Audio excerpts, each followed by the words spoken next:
David, man, you are changing a sport. He started a company called Racing Prodigy, and you guys are taking gamers to actual race cars. Pretty cool. It's pretty cool for us. It's pretty cool for them.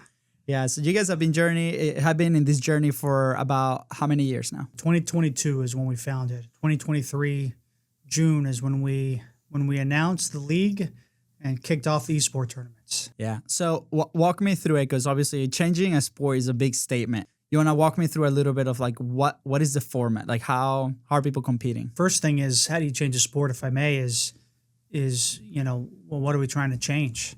What's the problem? And that's pretty straightforward. Racing's way too expensive. People like yourself or others may have natural talent, but you never know if you don't get in the race car. The way to reduce the financial barrier and give people, their shot is through the games. Earlier we were having a conversation, and you were saying that to be an amateur driver, $100,000 per season. This doesn't count crashes or like unexpected expenses per season, right? Yeah, I mean, you could do it for less, but you'd be cutting your season short. You'd certainly have to avoid any crash damage. But if you want to compete, against other amateur drivers, you better be prepared to spend $100,000 or up to $250,000. I grew up in Venezuela. F1 is a big sport that people follow down there. As a fan, you will enjoy the sport, but also as an athlete, I play soccer, you see that as unachievable. You're like, this is not even an option to pursue. You guys are giving that option now to millions. How are you doing that? There's over 1 billion racing gamers.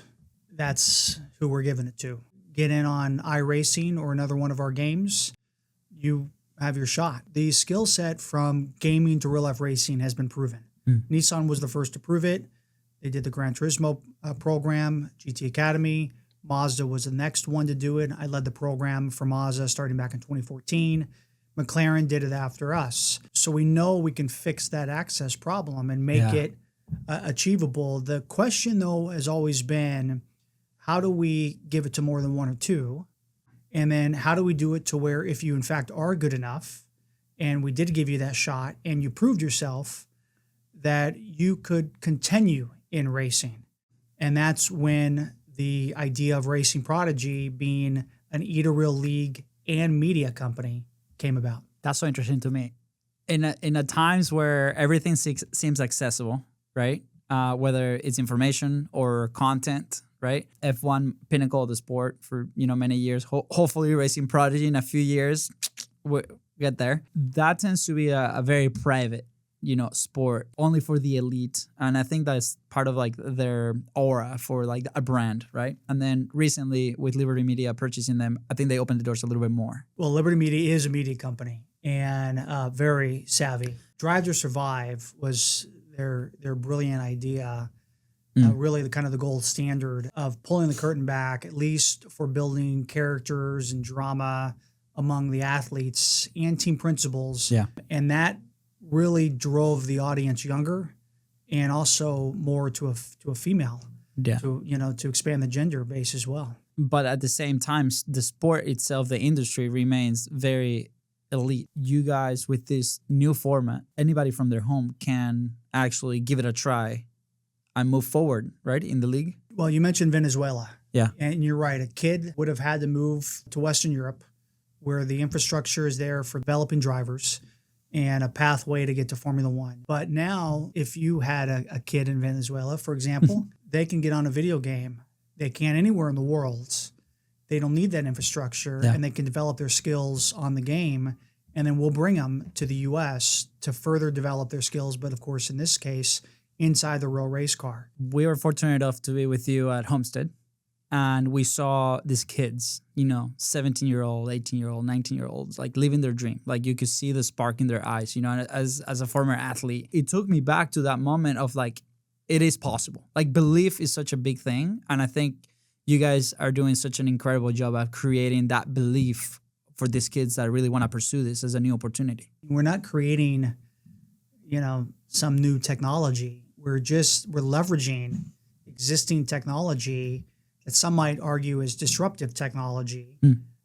I think that the skill set of gamers actually is even higher than, say, karters. And we've proven that with putting karters on the racetrack and then gamers on the racetrack. The gamers are faster, at least in the very beginning. The skill set transfers faster from the games. So we're just leveraging the gaming technology, and then we're doing what when I did at Mazda, what we've done is operate a racing series. It is a dream come true for the racers. So it's just us bringing it together to fix a problem. I love the fact that you guys have a whole series and then you have three divisions. Can you walk us through a little bit of, the P3, P2, and P1 championships? After they get to tryouts and then they get drafted, then they compete in the first series called the Prodigy 3 Championship. Easiest way to describe it would be it's our comparison to, say, Formula 3. Okay. For those that are good enough, they move up to the P2 series, Prodigy 2. And then for those that are the best of the best, ultimately move up to the Prodigy 1 Championship, which is the top of our league. In our situation, it doesn't matter if they got money because all of it's free. We pay for it all. All they have to have is skill. And if they've got it, they move up. If they don't, they do get replaced by someone who does. So if a driver goes and moves up to P2, if you're not good enough, do you go back to P3 or you get fully replaced and you're out of the championship? 20 drivers from our first season are moving up to the P2 championship that we debut next year. Of those 20, if they are cut, we would not move them down to P3. So we gave them their opportunity.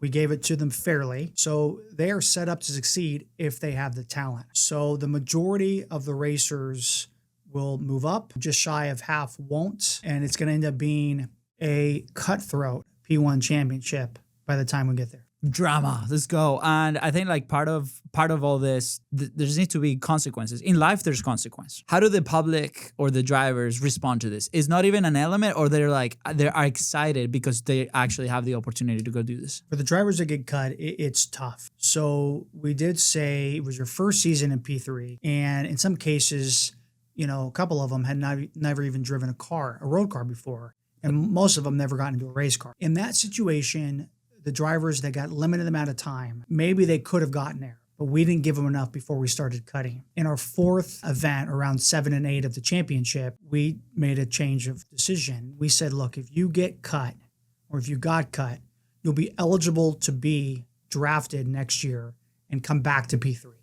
As far as the P2, all of the drivers already ran a full season. We have a pretty good idea of where they're going to be and who really has it and who maybe isn't quite there. So if they aren't there in their second season, at that point we know. And I think that's part of what you guys want to bring to the game is, hey, we're opening media-wise, we're showing everything, we're showing the data, we're racing Prodigy, that we have access to all of that and we can interpret the data and we can be a part of it. The Formula One teams spend a lot of money to beat the other guy. Yeah. They don't want to show what they've developed with their 2,000 employees, supporting 2 drivers. But for us, we own all the teams.